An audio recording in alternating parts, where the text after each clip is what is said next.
Hi everyone, it's Mana here.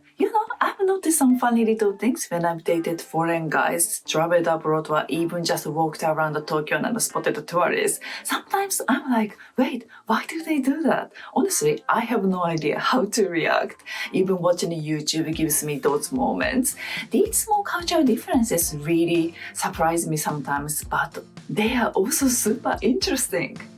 So today, I'm sharing 7 things that I, as a Japanese woman, often find a bit funny or surprising about foreigners. And by knowing these things, you can also understand Japanese people a bit more, especially Japanese women. So if you are dating a Japanese girl or traveling here or just curious about our culture, I hope this helps. Number 1, compliments, especially in the US. I've noticed they give compliments all the time, even just walking down the street. One day, I was just browsing in a shop and someone said, "Oh my gosh, I love your dress." And when I walked through a big mall and a couple passed by and said, "I love your boots." It's almost like part of their greeting. So casual but really sweet. And honestly, I was so happy, even if they didn't mean it in a deep way. And you know what? This also works when you are dating a Japanese woman. A small compliment like "you look nice today" or "I like your smile" can really make her day. Actually, a lot of Japanese women secretly dream of being with a man who knows how to give compliments. Because honestly, most Japanese men don't say things like that, so if you do, you will definitely stand out in a very good way. The second thing that really confuses a lot of Japanese women is how casual relationships can be between men and women overseas, especially since dating apps became so popular. From my perspective, these apps have made relationships more easy, casual, and short-term, and over time, I think some people start to forget what a real meaningful relationship actually is. Of course, not everyone's like that, but it does feel like dating has become a bit more like a game, There's no clear level and that can be super tricky. In Japan, we usually have that clear moment, kokuhaku, where someone confesses and says, "Will you be my boyfriend or girlfriend?" So I think that's one reason some Japanese women feel a bit unsure or even getting avoid too serious with foreign guys because they are not sure if he is serious or just being friendly. So if you like her, maybe make it a little more clear, The third thing is how different the speed of the relationship is. Honestly, I really admire foreign guys sometimes because their actions are so bold and straightforward. Like when they want to get closer, just go for it. No waiting, no overthinking, just move. It's amazing. I remember once I was traveling and met up with this guy. We've never kissed, never confessed anything, but just 3 hours after we reunited, boom, he kissed me.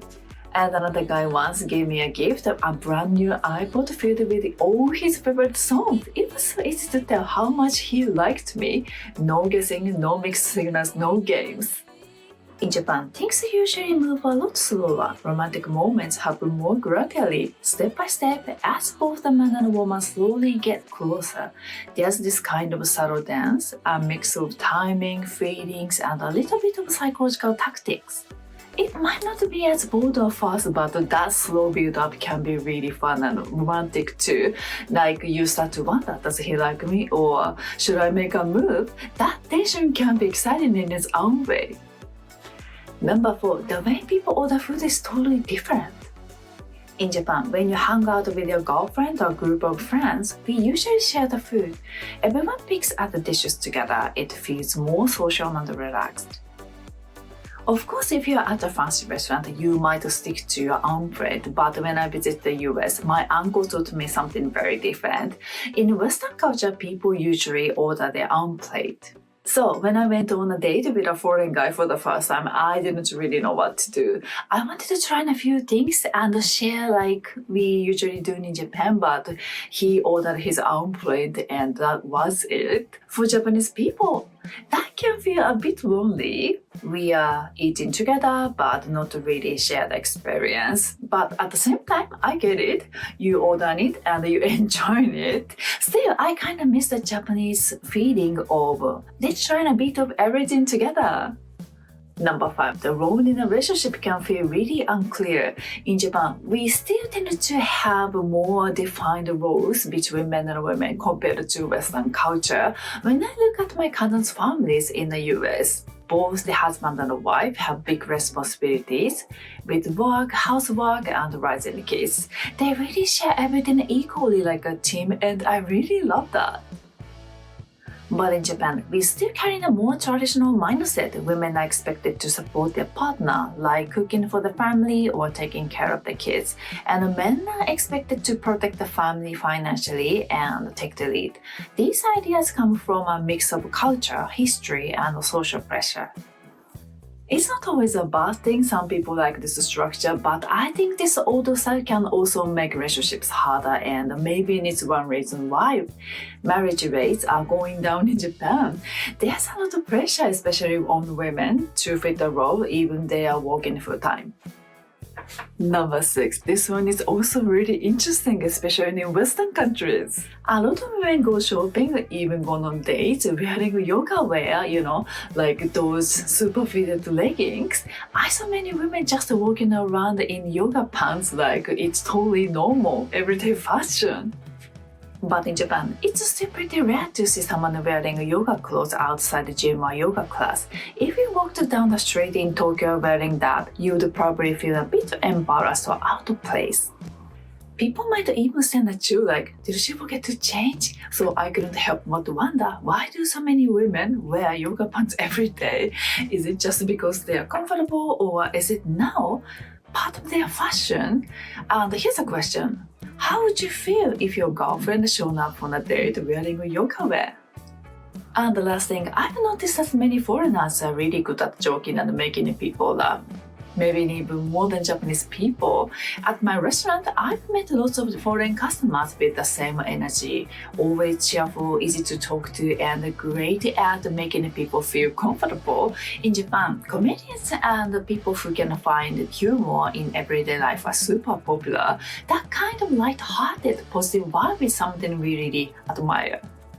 Of course, many Japanese people love humor. Things like Boken and Tsukumi are a big part of our comedy culture, but I feel like the way foreigners joke is more natural and casual, and honestly, it makes me laugh so many times. Still, I have a few fun male friends who are amazing at joking around and lifting the mood.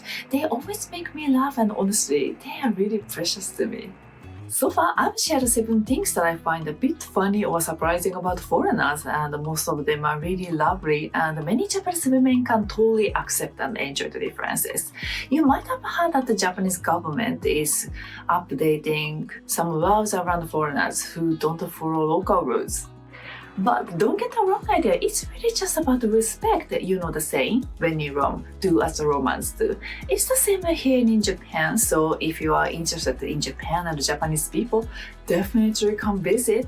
Take the time to enjoy and learn about our culture. With my videos, of course, we would love to welcome you. Thank you so much for watching my video. Until then, I would be happy if you hit the subscribe button. See you in the next video. Bye!